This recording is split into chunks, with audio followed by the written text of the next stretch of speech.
Welcome to Gambling with an Edge.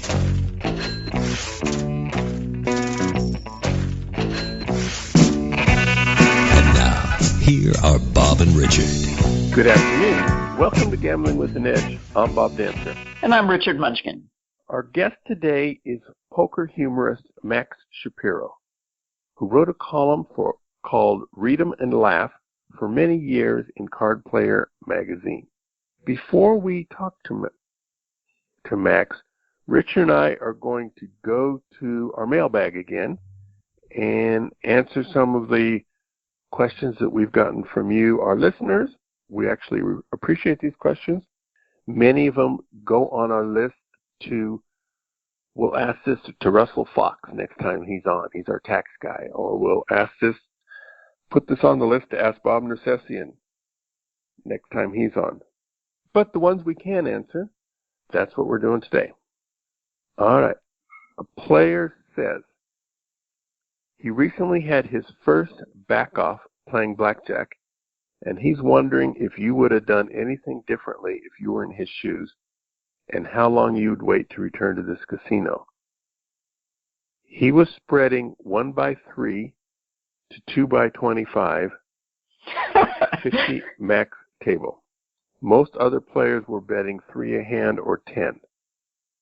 Immediately after sitting down, he went up about $450 in 3 shoes. After each shoe, he cashed out a black and put it in his pocket to not draw attention to his money. He played extra aggressively, wonging out at a true zero, either by pretending to be on his phone or in one instance staring at the table, just sitting at the table for about 20 hands. All was going well when I took an insurance on a 13. The dealer asked me, "What's the count?" My response was, "What do you mean?" He replied, "The only way you would ensure that is if you were counting." I responded that I always insure a bet of 15 or more. He said, "That will be for surveillance to decide." He continued to play. A new dealer took over, and sure enough, 2 shoes later, I turned to see a short woman ask me to cash out. She pulled me aside with a very large security guard and said, "We have determined your counting, and we will let you cash out if you show ID." Seeing as how this was an Indian casino, and I was moving out of state in 3 days, I smiled, said okay, and showed her my ID. It was a very pleasant back-off. They escorted him to the cage, said he could play any game besides blackjack. He took his money and drove home. As an aside, he'd played 4 hours this night, but in total had logged 45 hours at this casino, one time playing 20 hours over 2 days without so much as a question. So he wants to know from Richard, would you have left earlier or continue to play? Also, would and also when did you go back to this casino? Go for it, Richard. Well, if you're going to spread $3 to 2 hands by 25, of course they're going to realize you're counting cards. I mean, that's how they know you're counting cards, is you have a big bet spread. But that's what you have to do to win by counting cards. So you should just assume that wherever you play, eventually you're going to get barred. And it doesn't matter how small you bet. They have, people in OSN and in the Griffin book for spreading nickels. So, yeah, I hear people say, "Oh, well, it won't matter because I'm betting so small." Well, you're wrong. They just care that you're winning. It doesn't matter how little you're winning. So anyway, two things I would have definitely done differently. One, if you color up and get a black chip and take it off the table, you're not making it look like you have less money. They keep track of those $100 chips very carefully, so they know exactly how much money you have. So I definitely would not do that. If you're going to try to squirrel away money, you do it surreptitiously, and you would do it with some of the green chips, not the black ones. But you probably won't get away with that either, because you're probably, it sounds like, the only player there that has any green chips. So, I mean, you're in a tiny little dump and sounds like you're the biggest player in the place. So, you know, and the other thing is, I mean, for the stakes that you're betting, I guess giving up your ID was fine, but, you know, for a professional, they're better off just heading to the door saying, I'm leaving. Don't try to cash out the chips. Just get out the door and don't give up your name. But again, for the stakes you're playing, maybe it didn't matter. Maybe you won't end up in OSN because of this, or you might. And then we'll all laugh to see somebody in OSN for spreading $3 to two hands of 25. But it does happen. So, yeah, I mean, that's it. It's just part of the game. You should just assume it's going to happen, and no game is going to last forever. All right. I have nothing to add on that, other than that it happens. Oh, wait, you know what? I do want to add one other thing. Don't think that the solution to this is to suddenly play cover and have less of a bet spread or change making the right play to try to fool them. No, your edge is too small. Stick it in their face and do it until they bar you. Okay. And by the way, that is not the way to do it in video poker. Sticking it in their face would be playing the highest game in the house for hours and hours and hours and getting lots of W2Gs, and they will back you off fairly quickly. Okay. This is a player who is a poker player. He says he has no video poker knowledge, and he wants to try to pick up some extra EV to learn video poker. He says he's sufficiently bankrolled and sufficiently motivated to learn how much time, and whatever time it takes to do it, he would do it. He wants to know how much time he'd have to invest to go from a know-nothing player to a player with a decent positive expectation. He says he's a pretty serious, non-professional poker player. He has a day job but plays and studies poker very seriously. He recently stumbled on our podcast and has listened to a few episodes, which has piqued his interest in AP video poker. If he has some edge, he could see him playing video poker here and there, mostly while waiting for his traditional poker seat, but maybe also to earn some casino comps. However, in addition to being limited by the number of hours he's likely to play, he's only in the casino 50 times a year, he's also very likely only to play at one casino next to him, so his game selection would be limited. There's an 8-5 bonus poker game that returns less than 99.2. We'll use round numbers. And he wouldn't be going to other casinos. He'd just be playing that game. Since he'd be playing with otherwise idle time, he wouldn't need much EV to justify playing once he got up to speed, but he would want some expectation to becoming a plus EV player in order to invest the time in learning. So he says he has a low six-figure bankroll, not worried about committing the necessary upfront investments. Now he wants to know how many hours he would have to spend before he's profitable. Could I give him any do's and don'ts? All right, a lot here. Knowing the game is 8-5 bonus isn't near enough information to determine if you have an edge at all. How much does the slot club pay? How much are the mailers? And what does it take to get them? If it's $1 game or lower, you're virtually never going to play enough to earn anything. If it's a $5 game or higher, or perhaps something like $2.05 play, you do know you're going to get W2Gs, and they have real tax implications. You should check out the Russell Fox interview on this show on June 21st of this year to learn how W2Gs have affected things this year compared to last year. Part of W2Gs, of course, is giving up your ID. Now, if you're a poker player, maybe this is no big deal. But some of our listeners are table game players, and for them, this might possibly be a showstopper. If there's nobody to ask about the slot club, promotions, or cash in the mail, what you need to do is find out for yourself. Play $100,000 coin in over one day. Sit back and see what comes in the mail. It may take a few months for the mailers to come. They may never come. But once you have this information, you'll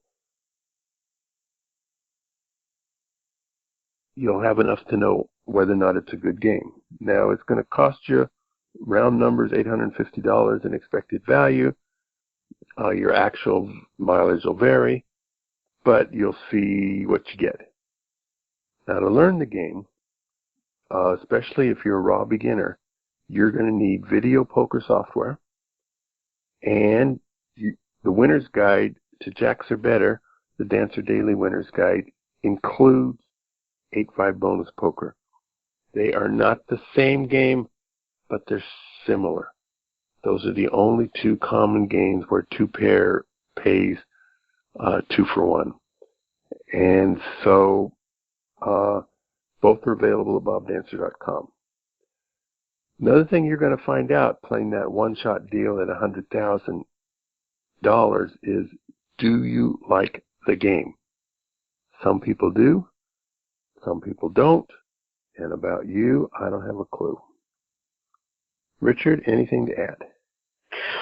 Yeah, I think 100,000 coin in on your very first play, I think there are not many people who can do that or should do that.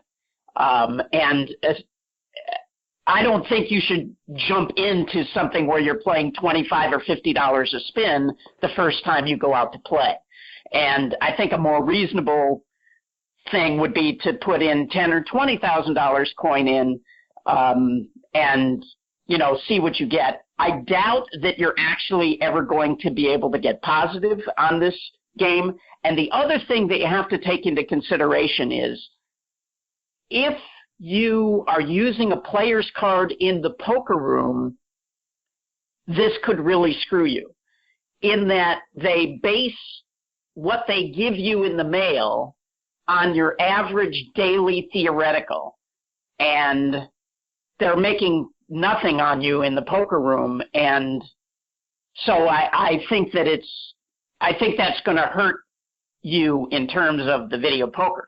Now, on the other hand, if it sounds like this casino is very close to your house, and if you like the restaurants there, well, then playing 8-5 bonus poker is probably going to earn you comps, and you can go to those restaurants in a much cheaper cost of EV than it would be paying cash, but you're giving up variance to do it. But again, at least you will, if you go and do that and put in 10,000 coin in or 20,000 coin in, as Bob said, you'll find out whether you like playing the game, because, you know, some people play and go, oh, I hate this, like myself included. So, yeah, those are my thoughts. Very good. Let's go on to a game more up Richard's alley. And the question is about the legality of player collusion in casino carnival games. For example, when using the MACK count in Caribbean Stud, the James Grosjean describes in Exhibit CAA, would it be considered cheating for a team of players to use discrete verbal and physical signals to communicate and track hand compositions to gain an advantage? The listener's primary concern is that this strategy would legally be quite different from signaling hole card information from one position to another on the table. This listener doesn't believe it's the same level of spooking, but the advantage the team would realize using this form of collusion would not be the result of casino error or sloppy dealers. Also, if a casino were to observe players openly sharing hand composition information at a table, they would probably inform players this is against the rules. For this reason, he questions whether or not this collusion would be considered cheating or not. Now, I'm going to throw this one to Richard, other than to say that it started out talking about being very discreet in the signals, and then at the end he's talking about the casinos picking off those signals, which means you aren't being that discreet or competent in passing the signals. But that being said, it's all yours, Richard.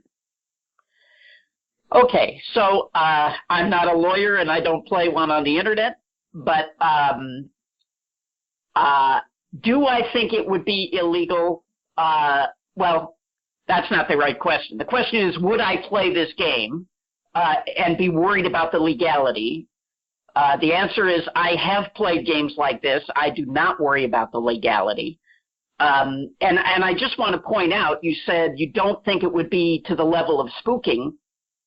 Now, the conventional wisdom out there on the internet is every time somebody mentions spooking, people go, that's illegal. And I have yet to have heard of any single case of anyone actually being convicted of cheating for spooking. Now, spooking has pretty much gone away since the mid-'80s in the United States. But prior to that, I never heard of anybody convicted of cheating for spooking. So maybe it's illegal, but as far as I know, it was never tested. Same thing with collusion. Maybe it's illegal, but it certainly has never been tested. And my experience with playing games like this is the casinos are paranoid about games they don't understand. So when we were playing a game like this, and the casino had no idea that we were passing information, but as soon as players started winning, the casino came down and started saying, you can't show each other your cards. You can't show each other your cards. And we all said, we're not showing each other our cards. But, you know, there were multiple calls back and forth to surveillance. All of our signals were, as I say, we were not showing each other our cards to pass the information. And they did not pick off our signals, but they were just so paranoid about people winning on a game that they didn't really understand that they ended up putting 3 bosses around the table to watch it, and we just realized we weren't going to be able to win any money. So now you might find a casino that is cool, but these are really difficult plays, and to me they're not really worthwhile because usually it requires 6 people to be on the table. These need to be skilled players, and they need to do this operation smoothly, passing information, and then you're chopping it 6 ways. So, you know, to me, these are just not very worthwhile games to pursue, even though the edge can be quite large on some of them. But the legality, it's not something I would worry about. Now, you know, this game, or one of these games, was hugely popular in Russia before the casinos were taken out there. You know, I might be a little more paranoid if I were trying to play it in Moscow, but yeah, but in the United States, no.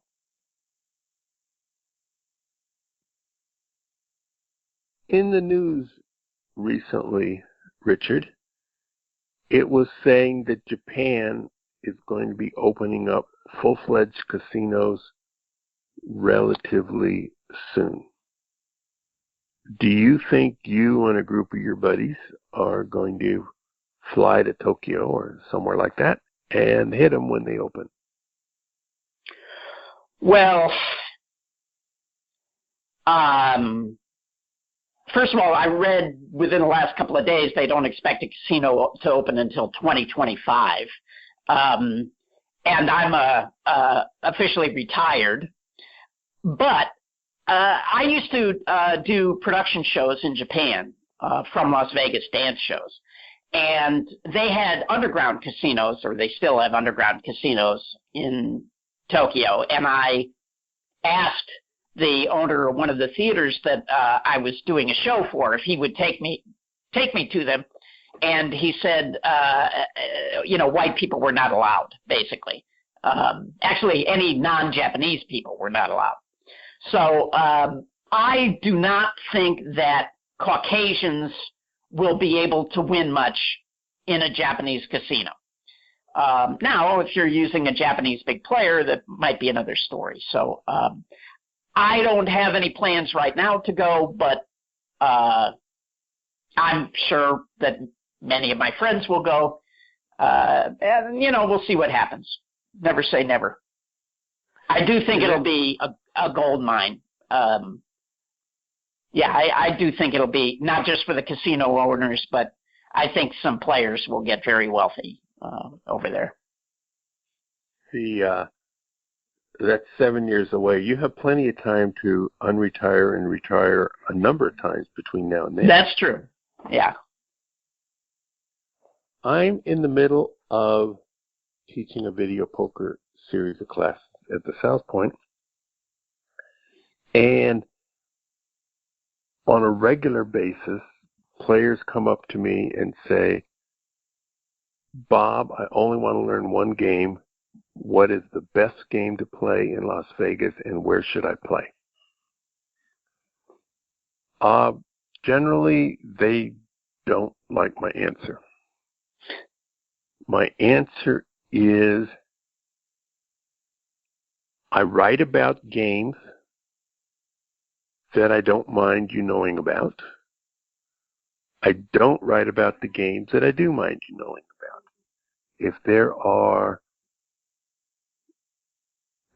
games in Las Vegas that will not survive extra players.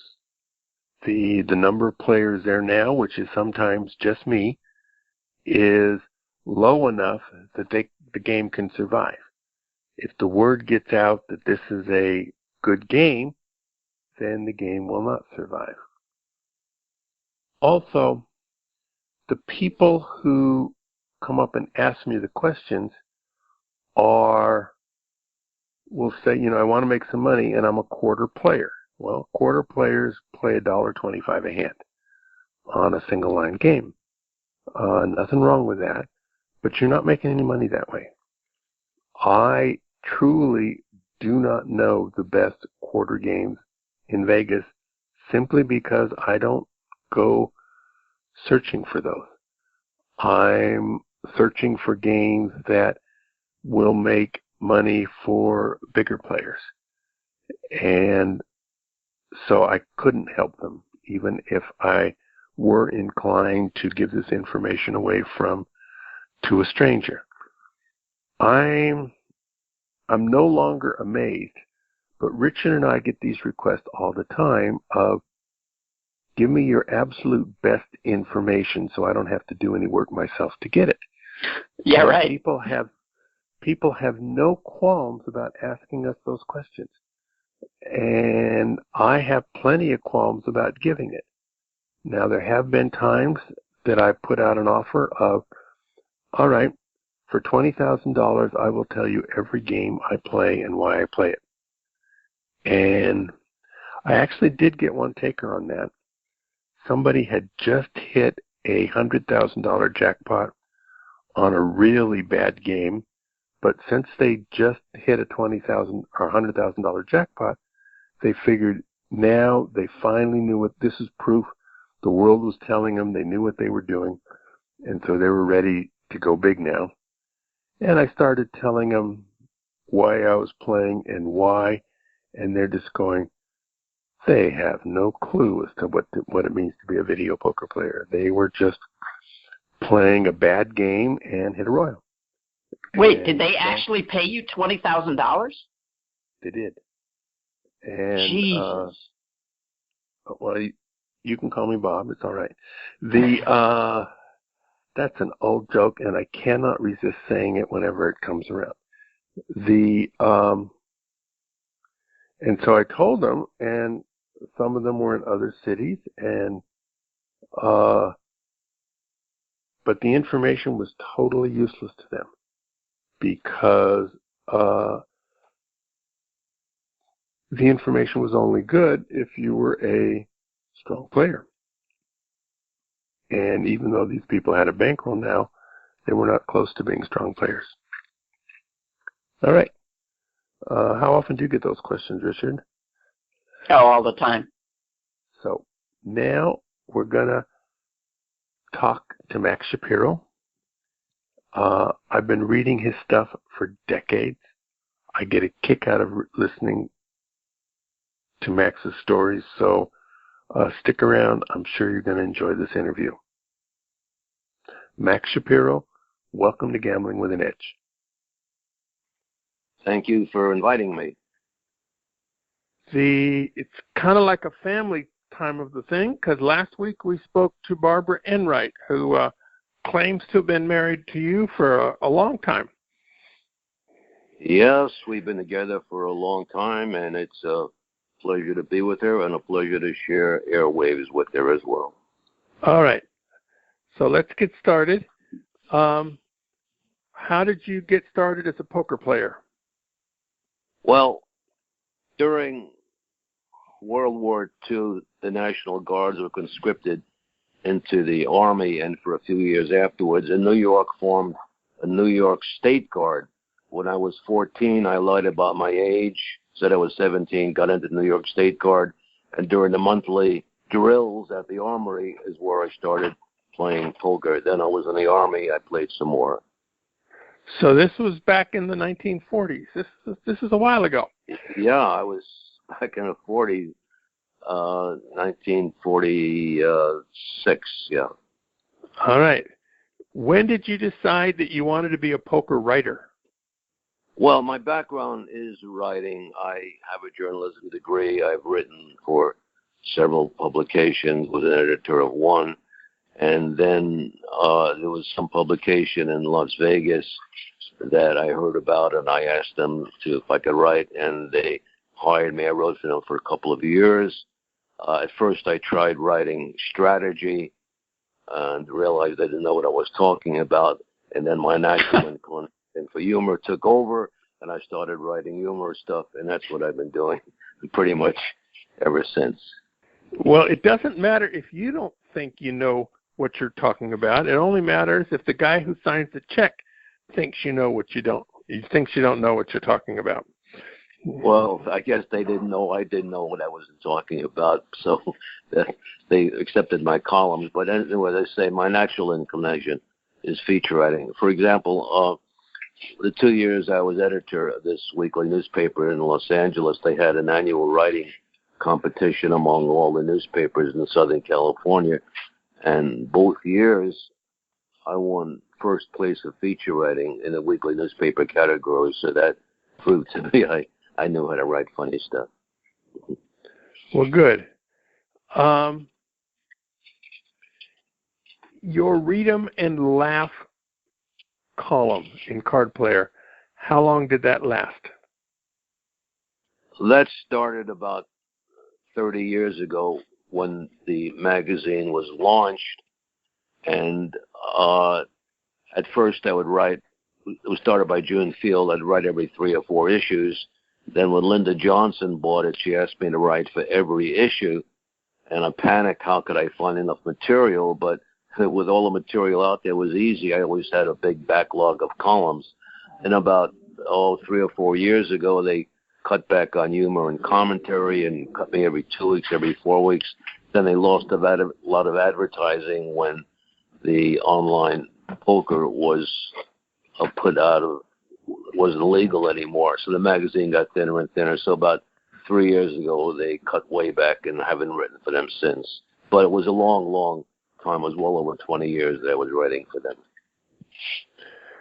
And are you writing anywhere currently? No, I'm not. Until about 3 years ago, I was doing a lot of tournament reporting for casinos in Los Angeles and for the World Series of Poker circuit events around the country. I did overall maybe like about 1,000 different write-ups, but that came to an end too. So right now, no, I'm not doing any writing. In your Read 'em and Laugh, I used to come to Vegas regularly. I lived in Los Angeles, and I was trying to learn to be a blackjack practiced being a blackjack counter, and usually came by myself, would always go to the poker room and pick up a free copy of CardPlayer so I could have something to read while I ate in the buffet. And yours was always the first column I turned to.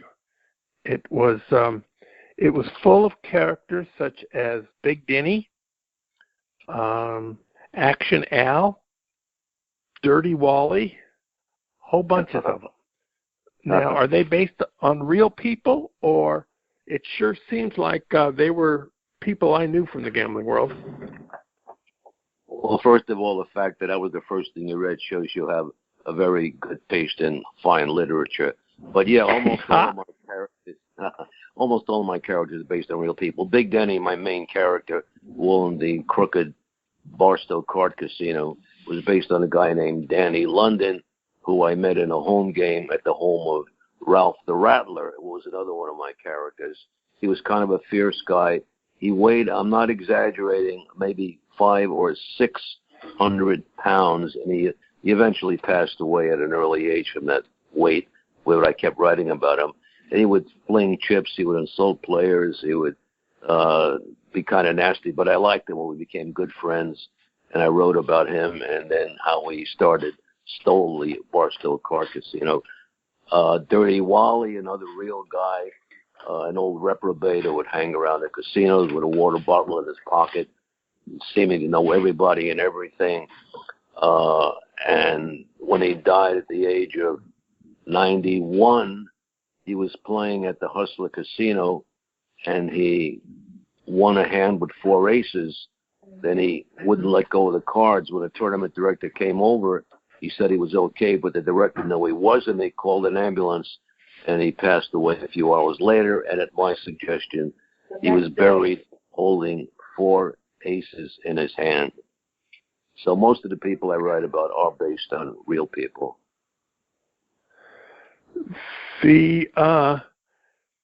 Now when you put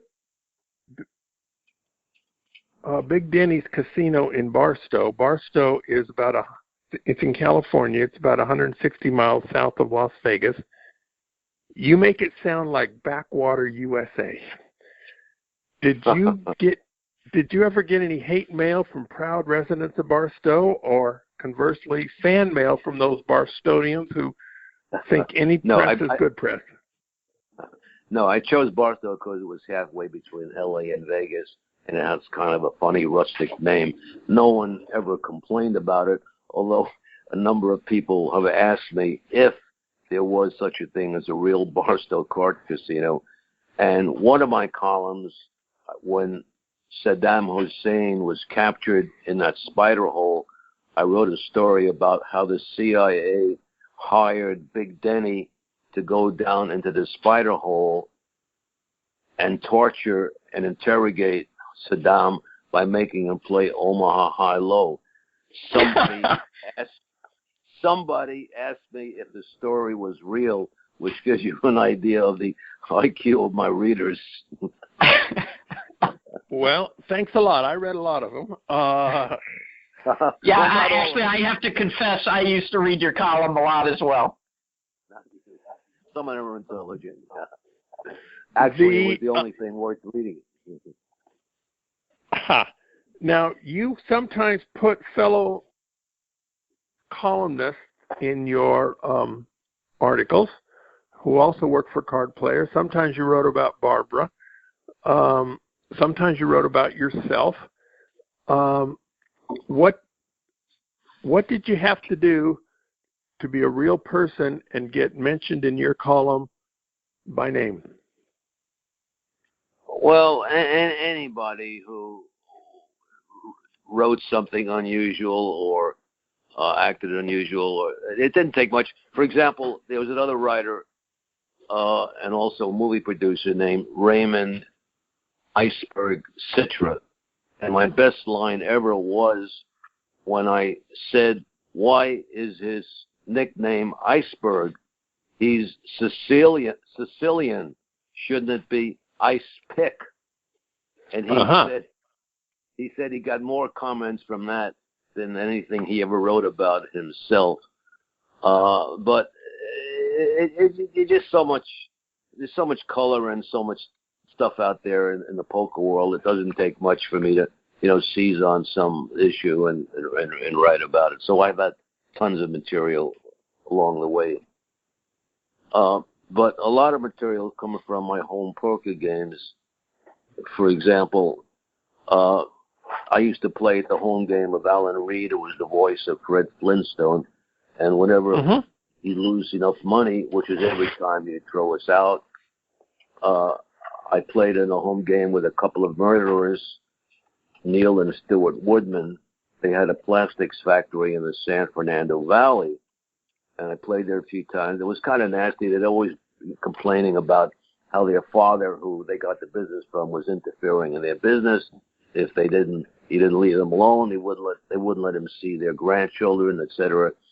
Then right after I quit the game, a story broke how their parents were murdered in their garage of their condominium when they were coming home from Yom Kippur services. At first it was called the Ninja Murders because the eyewitnesses saw the shooters wearing ninja outfits. Later became the Yom Kippur Murders. I knew right away the brothers did it, and sure enough, it turns out they wanted their mother murdered so they could collect her insurance because the business was failing. They went to trial, long prison term. They had a book written about it called Blood Money and a TV show with Elliot Gould of the same name. So I've met a lot of Werner Klemperer, who was the commandant in the German camp in Hogan's Heroes. I played with him, a lot of people. So I've met a lot of colorful people along the way. Did you? Yeah, Barbara's in the background. Barbara, what did she say? Yeah, she reminded me of somebody else named Buddha. There's a guy named Robert Gomez. I'm familiar with Buddha. Yeah, very high stakes player, the biggest Pai-Gow player in California. He staked Barbara a lot. She gave him a lot of money. She never collected it. He told me that he inherited his money from his South American grandfather. It turned out he was arrested at the Hustler Casino with about $600,000 in chips. It turned out he was a security guard. He had another guard concocted a scheme how he was supposed to be the child of a guy who owned a New York businessman who owned hundreds of cars. He was very religious. He wanted churchgoers rewarded, so they would go to churches and offer to sell the cars penny on a dollar. They collected about $21 million. Eventually they were arrested. He's been in prison ever since. It's about 15 or 20 years now. So a lot of interesting people out there. Did you ever know about the Cavendish West? Know about the what? The Cavendish what? Cavendish West. That was a bridge and backgammon club in Los Angeles. It's actually where I grew up gambling-wise, probably playing 15,000 hours from the mid-'70s to the early '90s. The characters in your writings basically hung out at the Cavendish West as well, different names. But we had our cheats. We had our know-it-alls. We had our players who were hygienically challenged. So whoever you wrote about, I knew somebody from the Cavendish West who could have been your model. I suspect that would be true of any gambling venue or possibly any PTA or something, possibly just any group of human beings. You're always going to have these people. But I felt very much like I knew your characters. Yeah, I've heard about the Cavendish Club. I don't know much about it. Yeah, hygienically challenged, that would be Dirty Wally, who never seemed to bathe. So, yeah, I guess the characters were pretty much duplicated from what you knew there. All right, we're going to take a brief commercial break. We have some more questions for you, so don't go away. We're talking to Max Shapiro. The South Point has more than 10,000 games, returning more than 99%. This is more than anyone else has. In August, there will be a celebration of the South Point 400, the inaugural South Point 400 at the Las Vegas Motor Speedway on September 16th. Each week from Monday through Thursday, playing 1,300 points gets you a free gift, which is all logo stuff for the South Point 400. And if you pick up all 4 of them, then you get a tumbler, which is also logo for the South Point 400. In addition, they have a weekend email blast. If you're on their email list and you've played enough, you will get every Friday, Saturday, and Sunday in August, you play this much and you get this much of an award. And if you pick up all of them, then at the end you get a double amount award. So they do this a few times a year at the South Point. So if you have not given them your email address yet and you're ever in Las Vegas on a weekend, it would be money in the bank if you do.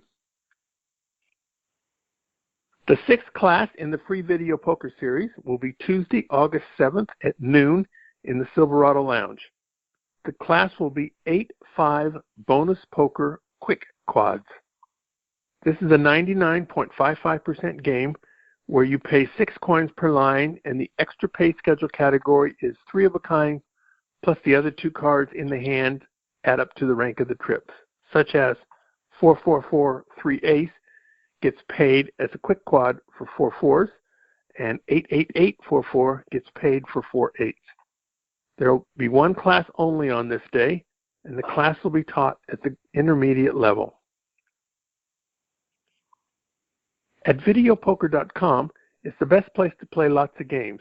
If you sign up for the gold membership, $8.95 a month or $79.95 a year, this allows you to get correction on most of the game. The game of the week is Face Card Frenzy. You may play this game anywhere from 6 coins to 10 coins, and the odds getting slightly better as you increase your bet. In this game, full houses and quads, including jacks, queens, kings, and aces, return a lot more than usual. To make the math work, all pay schedule categories are bumped up, meaning that you need an entirely new strategy to play this game. In addition, no games in this variety were released returning more than 99%. So it would take one hell of a promotion to make this game worth learning, or perhaps a high theoretical, which would every one of them they all look like that. All right. We are now back to talking to Max Shapiro, who wrote Read 'em and Laugh for CardPlayer magazine for more than 20 years. Now, in poker, there's this old expression called read 'em and weep, which is if you have the nuts during showdown time and you want to be a smart ass about it, you just spread your card and say read 'em and weep, meaning I got you. Is that the origin of your column name, or is there some other reason you picked the name Read 'em and Laugh? No, exactly. That was a play on words, and I took Read 'em and Weep and Read 'em and Laugh. So, yeah, that's how it came from. Were any of your characters autobiographical? I mean, you certainly called yourself by name in some of them, but did you write about any characters with a different name that were really you? Myself, no. When I wrote about me and how Barbara bosses me around and everything, or how inept I was as a player, it was me. There were a number of people who used real names in a column, but myself, no, not. I didn't use any fictitious names about myself. Just myself. All right. So in your columns, you were always a very, very bad poker player, and Barbara was the brains in the family. How much of that do you consider actually true, and how much of that was artistic license, something to make the marriage work better? Well, Barbara's standing right by, so I can't say anything else, but she's a far better player than me. Yeah, I'm a recreational player. I've won a couple of poker tournaments, small tournaments, but nothing much.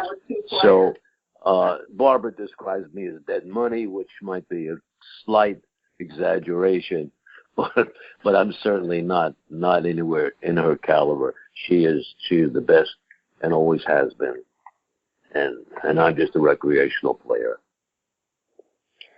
Well, good. Well, my wife calls me honey, and your wife calls you dead money, so it kind of rhymes. Now there was a collection of your articles in a Read 'em and Laugh book, at least one. Was there only one, and is it out of print now, or is it still around somewhere? That was a collection of my early columns that was published a long time ago, maybe 15 years ago. It's been out of print for a long time, and I only have a couple of columns, a couple issues left, which we'll be glad to send you a copy of it. Mm-hmm. So, but it's been out of print for a long time. I did later. I did an electronic book called The Chimp, The Chump, and The Champ. The chimp being the ape, Big Denny, the champ being Barbara, and the chump being me. It was published by an electronic publishing company called Smashwords, which is available that way. But aside from that, there's been nothing printed other than that very old book. There were some non-humorous books written by Max Shapiro, but it could have been somebody else. One was called The Penniless Billionaires, and another was called The Mathematical Encyclopedia. Either of those yours, or was it just somebody with the same name? No, there are a lot of Max Shapiros out there, so those books had nothing to do with me. They may have stolen my name, but no, I have no connection with that, no. I guess that makes me fortunate. There's I have not met anybody else who claims the name Bob Dancer. So, which is good news and bad news. So if Bob Dancer did it, I'm probably guilty. So, yeah. If somebody wanted to get in touch with you, what would be the best way? Well, my email address is Read 'em and Laugh, READEN as in Norman, LAFF at AOL.com. Very good. Read 'em and Laugh. And is there anything else you'd like to tell our listeners before we let you go? One of the questions you asked me was how they can get to read any of my stuff. CardPlayer.com, the online site, you can read any of the 800 issues. CardPlayer.com, they charge like $3 or $4 a month, but the first 7 days are free, so somebody could go there and find the columns that way. Or, as I say, go to smashwords.com and get the electronic for like 99 cents an issue for the book I wrote, Chimp, Chump, and the Champ. 99 cents a copy of the book. Okay. And so, like, you wrote several hundred articles for CardPlayer. Are they all archived online as far as you know? Yeah, they're all of the issues of CardPlayer are available online. So that way, or they can just type in Max Shapiro plus poker, and they'll come up with a online CardPlayer site listing all of my columns. So either way, either CardPlayer.com or Max Shapiro on poker. But all of my columns will be available on CardPlayer electronically. And some of them most of them are timeless. The articles that may have been written in the 90s or the 2000s or the 2010s, but the exact date they were written is relatively unimportant. The characters in there are... Yes, Thank you were saying? Yeah, I started to say, yeah, thank you. Before the interview, I was just searching through my old columns, and I got to agree they were all brilliant and timeless. So I actually going through them was kind of a treat because it's been a long time since I've done that, and I was kind of impressed by the veracity and the different issues and everything, and different topics. So thank you for that commendation. Thank you very much. Yeah, I bet if you read them, even some of them you have forgotten, and if you read them again, it's going to make you laugh. So, yeah. Sure, very my good. memory It's is been a not the pleasure. greatest tonight. Yeah, I've forgotten a lot of them, and they still came to mind and going through it. So that was interesting doing that research. Yeah. Thank you very much, Max. It was a pleasure talking to you. If you're in town when Barbara comes to a video poker class, you're definitely welcome as well.